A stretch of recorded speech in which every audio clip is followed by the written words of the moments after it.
to every child in the world.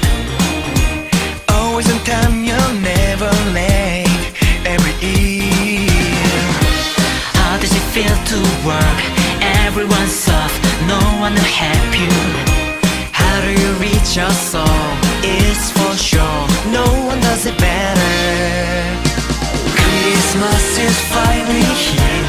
It's time to celebrate, 'cause you make a better world year after year. Soon you'll be on your way, spreading joy everywhere. There's no one like you, Santa, you are the one.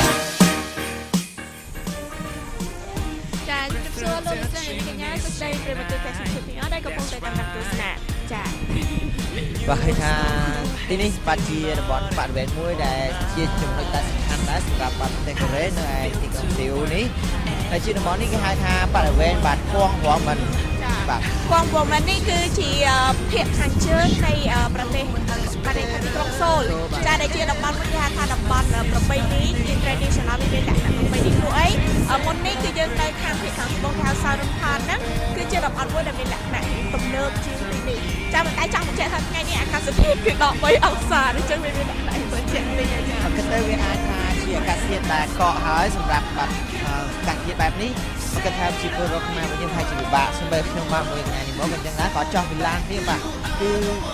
ជាក់តែធម្មតានៅស្រុកយើងបើកឡានគឺយើងទាមម៉ាស៊ីនត្រជាក់ឲ្យត្រជាក់បានល្អតែនេះគឺអត់ទេអត់ទាមបើកម៉ាស៊ីនកម្ដៅឲ្យកាន់តែខ្លាំងកាន់តែល្អបាទហើយសម្រាប់ភាពយន្តអាចពីបានដូចជាវ័យគឺទីនេះបាទជាកម្មវិធីមួយដែលសម្រាប់អង្គការរបស់យើងជាទីតាំងថាយើងអាចមើលឃើញភ្នំមកទីនេះសិនជាយើងអាចមើលឃើញភ្នំមើលឃើញអាគារមួយចំនួនតែថាអាគារនេះមិនសូវជាទំនើបទេក៏មិនសម្រាប់ទីនេះគឺនៅតែមានស្អីស្អាតយ៉ាងដែរណា ចាចង់បញ្ជាក់ថាពេលនេះយើងកំពុងតែស្ថិតនៅជាលក្ខណៈសួនមួយតែនៅខាងមុខយើងមើលពីស្ថានមួយនេះគឺជាស្ថានភាពរយៈពេលអស់នេះចាមានអត្តការរបស់សម័យពុទ្ធ